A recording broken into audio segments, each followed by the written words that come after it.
Alrighty, you've made it to the exciting part of this chapter, how to actually shoot a hyperlapse in the manual handheld way, just the way I do it. Now, the concept is very simple. You're going to find an object to shoot. You're going to find a path sideways or towards or around that object to shoot from.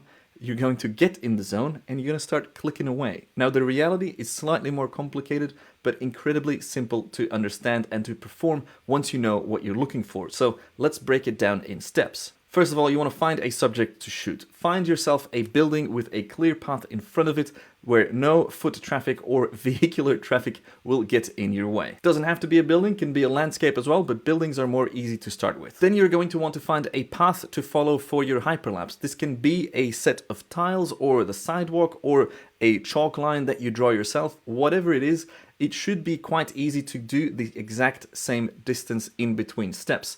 I often don't follow tiles or chalk marks or anything. I just get in the zone, as I mentioned earlier, and I kind of remember how big each footstep is that I'm performing. Practice makes perfect. This is another one of those where the more you do it, the easier it becomes. But yes, that is step 2. Find yourself a track that you will follow. Then you're going to want to find an element on your subject that will be in frame for the entire sequence.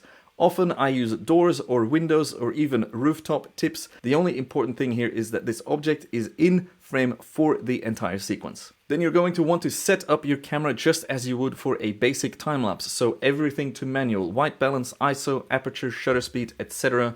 And then the most crucial thing, this will make your life in post-production so much easier.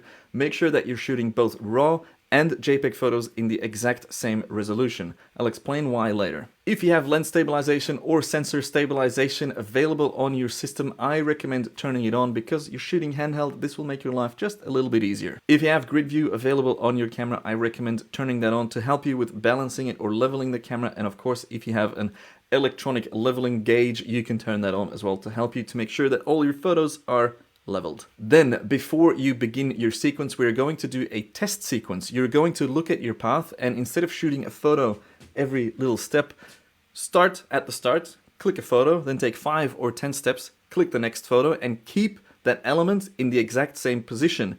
You can use one of the grid intersections for this, or you can use a focus point on your camera, or on the Lumix cameras, for example, you can actually set up a custom point that you want to keep in the same spot for every photo.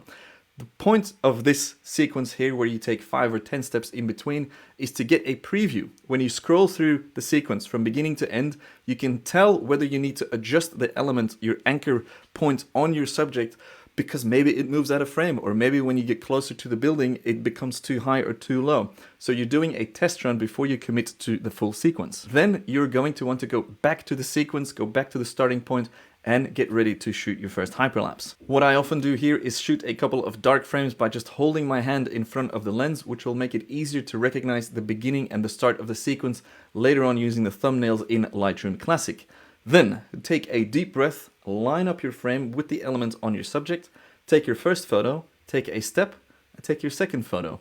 The concept here is to get in the zone. Stay comfortable, stay breathing, make sure that you're shooting as accurately as possible, meaning both your distance and your timing has to be about the same for every photo. You're better off taking it a little bit slow than being too rushed. Just find your flow, get in the zone, and repeat. And before you know it, you're cruising through the sequence. Again, take your time with this. The idea is to show the passing of time. If you're running as fast as you can, you won't have a lot of time that's passed, so your sequence won't be as effective. Depending on your location, it can get incredibly hectic with people traveling through your shot or getting in your way or whatever. So it often really helps to have a friend or a family member to help you with spotting. I shot one of my first big sequences in Italy of the Duomo and through the gallery in Milano with my mom as my spotter. It's one of my most fun memories of my career as a time-lapse photographer, and that was really fun. She would help get groups of people out of the way because obviously that is such a touristy scene. Repeat this shoot, step, shoot process for at least 100 photos, ideally much more if you can handle it. Keep shooting until your sequence is done, until you can shoot no more.